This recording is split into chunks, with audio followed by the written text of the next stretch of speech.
스님, 요즘 사람들이 스마트폰에 많이 중독이 되어 있잖아요. 네. 근데 요새 뇌과학 연구에 보면 자기가 원하는 거를 절제하지 않고 참지 않고 바로바로 그걸 얻을 수 있는 게 뇌에 굉장히 좋지 않다는 이야기들을 하더라고요. 그러니까 스마트폰에 대입해 보면 스마트폰을 보고 싶을 때마다 바로 이렇게 확인을 하는 행위가 굉장히 안 좋다고. 근데 이게 부처님께서 감각적 욕망이 많은 해악이 있다고 얘기하셨는데 그런 거에 현실에서 드러나는 한 모습인 것 같다는 생각이 들더라고요. 예, 어떻게 보면 전에도 제가 한번 말씀드린 적이 있지만 이 스마트폰을 이제 잘못 활용을 하면 현대판 말하다. 그래서 그 감각적 욕망에서 벗어나지 못하게 하고 계속 거기에 빠져서 정신적으로도 좀 저열해지게 만드는 되게 큰 요인이 될 수 있다. 이렇게 말할 수도 있습니다. 우리가 실제로 이제 감각적 욕망이라고 하는 것도 과거에는 제가 어릴 때만 해도 이제 놀 수 있는 게 제한돼 있었잖아요. 같이 뭐 축구를 하거나 농구를 하거나 이렇게 운동을 하면서 노는 거, 뭐 그런 정도가 대부분이었고, 뭐 산에 뭐 간다거나, 지금처럼 뭐 그렇게 같이 인터넷에서 게임을 한다거나 이런 거는 거의 없었던 시절이거든요. 그러니까 그 시절에 뭐 논다는 것은 결국은 그게 친구들하고 같이 어울려 놀고 뭐 이런 개념이었기 때문에 그게 이제 인간관계를 어떻게 하는지도 배우고. 그리고 몸을 쓰고 시간을 쓰니까 노력도 사실 그렇죠. 들어가고요. 우리가 이제 거기서 그런 욕망을 즐기기 위해서는 많은 노력이 들어가야 되고 애를 써야 되는, 그러니까 조금 그래도 힘을 써서 노력을 해야 얻을 수 있는 그런 것들이었거든요. 근데 이제 요즘 같은 경우는 그런 이제 자기가 원하는 걸 즐기려고 하는 것이 그냥 인터넷에서 클릭 한 번만 하면은, 뭐 예를 들어서 요즘 뭐 유튜브나 이런 데 보면은 굉장히 많은 컨텐츠들이 있고 그 중에 자극적인 것부터 온갖 자기가 원하는 컨텐츠들을 다 이렇게 검색해서 즐길 수 있는 그런 구조란 말이에요. 그러니까 이거는 뭐 별로 힘들이지 않고도 자기가 원하는 재미를 즐길 수 있는, 굉장히 손쉽게 즐길 수 있는 그런 이제 시대가 되다 보니까 조금 어렵게 노력을 해야 얻을 수 있는 거에 대해서 좀 취약해진 거예요. 뭐 예를 들면 학교 공부 이런 거라든가 또 되게 내가 열심히 노력해야 얻을 수 있는 그런 일들도 있잖아요. 그래서 이제 실제 과학자들도 아마 그런 이야기를 합니다. 이제 이렇게 순간순간 이제 그 클릭 한 번으로 여기저기다 여기저기다 이렇게 계속 대상이 왔다 갔다 하면서 변하는 이런 것들이 주의력을 산만하게 하고요. 우리가 이제 어디 하나에 잘 집중을 못하게 하고 마음이 계속 이래 갔다 저래 갔다 이렇게 산만하게 되는. 그래서 실제 그런 이야기가 있잖아요. 어린 나이에서 스마트폰을 이제 갖고 놀다 보면 어린애가 그 뇌 발달에 굉장히 안 좋다고 하잖아요. 실제로 이게 이제 우리가 감각적 욕망이라고 하는 것도 우리가 이제 정당하게 노력을 해서 힘을 들여서 얻고 이런 건 나름대로 또 그 노력을 하는 과정에서 얻는 또 가치들이 있거든요. 그런데 이제 너무 이렇게 쉽게 얻어지는 것은 사실 이게 이제 그거의 가치도 좀 잘 모르고 또 그게 아까 말했듯이 그 쉽게 뭔가 재미를 얻기 때문에 조금 힘들게 뭘 하는 것에 대해서 오히려 적응을 잘 못하고 그런 것을 잘 못하게 되는, 그러니까 어떻게 보면 되게 이제 좀 나약해진다 할까? 그러니까 정진력이 점점 사라지는 것 같더라고요. 그렇죠. 해태원침이 커지고 정진력이 그러니까 사라지는. 해야 할 일을 하는 게 아니라 자기가 마음에 들고, 보통 우리가 이제 그렇잖아요. 자기가 세상을 살다 보면 자기가 하기 원치 않는 일도 해야 될 일들이 많단 말이에요.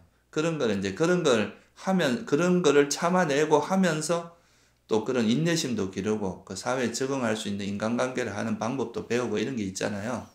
근데 그게 아니라 이거는 그냥 막 가상세계니까 이 속에서는 자기가 원하는 대로 다 할 수 있고 원하지 않는 거는 즉시 크리트 하나만 없앨 수 있잖아요. 그러니까 이게 이제 이런 식으로 하는데 우리가 사는 이제 현실에 가보면 또 그렇지가 않잖아요. 내가 원한다고 뭐 얻어지는 것도 아니고 원치 않는다고 지울 수 있는 것도 아니잖아요. 그러니까 이게 이제 이렇게 하다 보면 현실하고의 괴리도 좀 생기고 사람이 이게 주의력도 되게 산만해지고 뭐 하나에 집중하는 걸 잘 못해요. 인터넷이라고 하는 게 이거 클릭했다 지우고 또 이거 클릭했다 되게 마음이 산만하게 왔다 갔다 왔다 갔다 이런 거 익숙해지잖아요. 그러니까 하나의 주제에 대해서 깊이 사유하고 그 주제만 이렇게 파고 이런 거에 대해서 약해지는 거죠. 한마디로 산매력도 사라지는 거네요. 그렇죠. 산매에 아주 치명적으로 안 좋습니다. 그러니까 정진력도 사라지는 거고 산매력도 점점 약해지는 거고. 그러니까 이제 정진에도 이제 산매력이 사라지는 건 말할 것도 없고요. 왜냐하면 이제 산매는 하나의 마음이 하나에 하나 되는 건데 이거는 막 굉장히 다양한 대상으로 마음이 계속 움직이는 거잖아요. 그러니까 이거는 이제 산매는 뭐 방해되는 건 말할 것도 없고 또 정진이라고 하는 것도 이제 우리가 예를 들어서 불교에서 말하는 바른 정진이라고 하는 거는 해로운 건 버리고 유익한 걸 개발해야 되는 거잖아요. 그러면 이제 내가 이렇게 나태해지고 게을르고 해야 될 일을 안 하고 방치하고 이렇게 하는 거는 이제 바람직하지 않은데 이 재미에 빠지다 보면 그런 걸 다 외면하게 돼요. 그래서 뭐 심지어는 극단적인 경우 그런 경우도 있잖아요. 게임 하다가 자기 자식의 밥 주는 걸 잊어버려갖고 굶겨 죽인 이런 일도 가끔 보도가 되잖아요. 그러니까 이게 이제 거기에 그런 거에 한번 정신이 팔리게 되면 이게 막 순간순간 그 쾌락을 즐기지 않으면은 참을 수 없는 상태까지 가거든요. 그러다 보면 결국은 자기가 해야 될 일을 외면하게 됩니다. 이게 정진을 안 하고 이게 나태해지는 거잖아요. 그 불교적으로 말하면 해태 혼침이 많아지는 거거든요. 그러면 이게 이제 우리가 정상적인 어떤 사회생활을 하기가 힘들게 되는 거예요. 사실 인간은 또 어느 정도 이렇게 사회생활을 하려면 관계를 잘 해야 되는 측면도 있는데 그런 부분이 상당히 약해지는 거죠. 그래서 그리고 이제 정신적으로도 퇴보하게 됩니다. 이렇게 뭔가 이렇게 좀 깊이 있는 생각이나 이런 거는 거의 못 하게 되고 그냥 감각적으로 얻어지는 그런 거에만 익숙해지게 되기 때문에 그러니까 이제 좀 마음의 이제 수준이라든가 이런 게 좀 떨어지고요. 절제력도 당연히 떨어지고. 예, 절제력이 떨어지죠. 일단 왜냐하면 인터넷에서는 자기가 클릭만 하면 원하는 거 얻을 수 있는데 거기에 빠지잖아요. 근데 이제 밖에서는 그게 안 되니까 그런 것을 이제 쉽게 자꾸 힘들면은 자꾸 이쪽 인터넷으로 돌아가는 거예요. 도망가는 되게 좋은 데가 되는. 그렇죠. 보통 이제 우리가 괴로울 때 취하는 방법 중에 하나가 자기가 얻기 쉬운 그 감각적 욕망을 즐기면서 해소하는 거거든요. 막 먹을 거 먹거나, 예, 먹거나, 자거나, 어디 재밌는 거 보러 다니거나 이렇게 하잖아요. 예. 근데 그런 거를 하는 데 있어서 가장 쉽게 할 수 있는 게 인터넷이거든요. 그것도 노력도 별로 필요 예, 없고. 그렇게 아주 많은 노력이 들어가진 않잖아요. 그러니까 이제 그런 걸 하다 보면 이게 이제 쉽게 얻어지고 쉽게 얻어지는 여기에 익숙해진단 말이에요. 그러니까 이제 힘들게 노력해서 얻는 거에 대해서 힘들어하고 이걸 안 하려고 하고 자꾸 이쪽으로 돌아가게 되거든요. 그러니까 이제 정진력이 떨어지는 것도 당연한 거라고 할 수 있겠죠. 그러니까 뭔가 의미 있는 일은 항상 굉장히 많은 노력과 그 과정에서 힘든 것들이 겪어야 되는데 그런 거를 점점 못하게 되는 상황이 그렇죠. 되네요. 우리가 보통 세속적으로 좀 의미 있다고 하는 거는 남들이 쉽게 얻을 수 없는 거를 해내는 거잖아요. 그러니까 이제 그런 쉽게 할 수 없는 거를 참고 또 이제 열심히 노력해서 그걸 얻었을 때 그 사람을 이제 좀 존중해주고 이렇게 존경하고 그런 거잖아요. 근데 사실 이제 이런 놀이라거나 이런 스마트폰이나 이제 인터넷을 통해서 얻는 즐거움이라고 하는 게 되게 감각적인 것들이 많거든요. 그래서 그런 거에 너무 빠져 있다 보면 이제 실제로 자기가 해야 될 일을 자꾸 방만하게 되고 그런 것들을 안 하게 되고 이러면서 이제 실제로 이제 사회 생활이나 이런 데서 좀 적응하는데 좀 어려움을 겪을 수밖에 없고요. 또 그러고 이제 아까 말했듯이 주의력이 자꾸 산만해지기 때문에 어떤 일을 집중해서 뭘 하는 걸 잘 하기가 어려워지니까요. 그러니까 이해력도 점점 떨어지는 것 같더라고요. 뭐 책을 읽어도 집중이 안 되니까 이해도 깊이 못하고 뭔가 복잡한 일에 대해서 깊이 사유를 하고 고민을 해보는 능력도 점점 퇴보하고. 그러니까 이제 깊은 통찰력이 생기려면 그걸 깊이 관찰하고 이제 깊이 사유하는 이런 것들이 그런 과정이 동반돼야 되잖아요. 예. 근데 이제 너무 감각적으로 이제 감각적인 것만 이렇게 탁탁탁탁 취하는 그런 그 습관이 돼 있기 때문에 그런 깊이 있는 생각으로 갈 수가 없어요. 조금 깊이 하려고 하면 또 딴 데 생각이 가 있고 이러기 때문에 그래서 이게 이제 부처님께서도 이제 이런 감각적 욕망이라고 하는 것이 그런 마음이 고요해지고 마음이 되게 이제 좀 어떻게 보면 고귀한 마음, 그죠? 뭔가 우리가 의미 있는 일을 하기에 적합한 마음이 되는 그런 그게 이제 삼매의 마음 상태인데 그런 상태를 되는 거를 가장 방해하는 요소 중에 하나거든요. 그러니까 이쪽으로 많이 갈수록 이 욕망의 노예가 되고 욕망으로 자꾸 중독이 될 수밖에 없어요. 근데 좀 의미 있는 것들은 보통 감각적 욕망을 좀 절제하고 이거를 참아내고 이겨내면서 보통 세속에서 큰 일을 하는 사람들은 대부분 다 그렇거든요. 욕망에 너무 빠져 있는 사람들은 사실 그렇게 하기는 어렵잖아요. 그래서 이제 그런 스마트폰이 가지고 있는 그런 여러 가지 문제점 같은 것들을 좀 이해를 하면서 너무 거기에 빠지지 않고 일정 시간 정도 꼭 필요하지 않은 경우는 너무 스마트폰에 의지한다거나 거기에 너무 빠져 있는 거를 좀 절제하는 것이 굉장히 의미가 있습니다. 그 아까 주의력이 약해진다 그 얘기 하셨죠. 주의가 산만해진다. 그 스마트폰이 보통 재밌는 거에 집중해서 보지만 밥 먹으면서 폰 보고 TV 보다가 폰 보고 출퇴근하면서 그러니까 뭐 지하철 타면서 폰 보고 이렇게 멀티태스킹의 한 요소로 이제 쓰이잖아요. 근데 그 사람들이 그렇게 보통 그런다잖아요. TV 틀어놓고 또 스마트폰 보고 있다잖아요. 예, TV 틀어놓고 스마트폰 보면서 밥 먹고 그렇죠. 예, 예.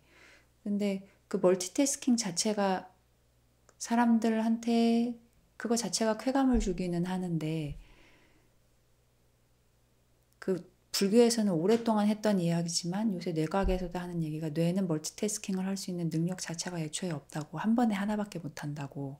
근데 여러 가지를 하게 되면 사실은 그 여러 가지 여러 가지 일들을 주의를 계속 왔다 갔다 해야 되는데 그러다 보면 주의가 이렇게 흘려지는 그렇죠. 과거에 했던 방금 전에 이렇게 얼마 온 바로 그 전의 일이 사실은 이렇게 잔상으로 남아서 하나에 집중을 못하게 하는 그래서 굉장히 안 좋다고 이야기를 하더라고요. 예, 그래서 그게 이제 실제로 뇌도 사실은 한 가지밖에 못 한다고 그러잖아요. 한 가지 정보밖에 이제 얻지 못하는 이렇게 일을 한 가지밖에 못 하는데 이게 워낙 빠르게 이제 여기 갔다 저기 갔다 이렇게 하니까 실제 TV를 보면서 스마트폰을 본다는 것도 TV 봤다 스마트폰 봤다 이렇게 왔다 갔다 하는 건데 이 TV 볼 때하고 스마트폰 볼 때 그 잔상이 남아가지고 마치 두 개가 같이 있는 것처럼 그렇게 느껴진다고 하죠. 그거는 이제 불교에서도 똑같은 취지에서 이야기를 합니다. 마음은 하나의 대상을 취하기 때문에 이 대상으로 갔다 저 대상으로 갔다 마치 원숭이가 이 나무 잡았다가 이 나무를 놓고 또 다른 나무를 잡고 이렇게 하듯이 그렇게 이제 한다고 보고 있는 건데요. 그러니까 실제로 이제 이런 멀티태스킹이라고 하는 것이 어떻게 보면 하나에 집중하지 못하게 하는 그런 현상이거든요. 그래서 그게 뭔가를 한 가지를 깊이 있게 하는 것은 굉장히 방해하는 요소예요. 그래서 우리가 불교에서도 보면은 정말 이렇게 고도의 지혜가 생기기 위해서는 삼매가 기본이 돼야 되거든요. 부처님께서도 항상 삼매가 지혜의 기반이다 그랬거든요. 그러니까 마음이 고요하고 잘 집중되어 있는 그리고 아주 깨끗한 그러니까 여기서 깨끗하다는 건 이제 탐욕이나 성냄에 오염되지 않은 그런 상태가 됐을 때 가장 일을 하기에 적합한 그러니까 지혜가 생기기 가장 적합한 마음 상태라는 거잖아요. 그래서 수행자의 입장에서 봤을 때 이 스마트폰이라고 하는 것이 사실 수행에서는 상당히 큰 적이다. 상당히 큰 방해물이다. 이렇게 말할 수 있어요. 실제로 이제 이게 제가 이제 요즘 느끼는 게 그 과거에는 인터넷이나 해도 컴퓨터를 켜야 볼 수 있었어요. 약간 좀 본격적으로 해야 되니까 그러니까 어느 장소가 제한되는 맞아요. 거죠. 예. 근데 이게 이제 점점 태블릿으로 왔다가 나중에는 이제 이게 소위 말해서 핸드폰 속에 들어와 버린 거예요. 그러니까 스마트폰이 들어온 거죠. 이 스마트폰도 이제 와이파이가 되는 데만 되다가 이제는 이제 LTE로 다. LTE, 그다음 뭐 5G 이래가지고 이게 그냥 뭐 어디라도 그냥 스마트폰만 있으면 다 인터넷이 연결되게 만들어 놨단 말이에요. 그러니까 이게 어떤 문화가 만들어졌냐면 지금은 이제 옛날엔 선방에 들어가거나 어떤 수행센터에 들어가면 철저하게 차단이 됐어요. 그 인터넷하고 전화, 인터넷 이런 게 차단이 됐는데 지금은 이 스마트폰이 생기면서 아무리 그 요즘은 세계 어디 가도 웬만한 데는 다 스마트폰이 터지거든요. 그러니까 고요한 산사 속에서도 스마트폰만 있으면 다 인터넷으로 세상사를 다 볼 수 있게 돼 있어요. 그러니까 이런 게 이제 수행에 상당히 많은 악영향을 미치고 있는 게 사실이죠. 세속에서 떠나서 이거 자체가 안 되는 상황이에요. 그렇죠. 물리적으로는 세속에서 떠났는데 실질적으로 마음 상태는 이제 이 스마트폰에 묶일 수 있는 여전히 그런 가능성을 이제 더 많이 지금 가지고 있는 거죠. 그래서 사실 이제 현대인들은 이 스마트폰을 시의적절하게 잘 꼭 필요한 데만 사용하고 너무 과도하게 사용하지 않는 이런 것이 굉장히 중요합니다. 감사합니다, 스님.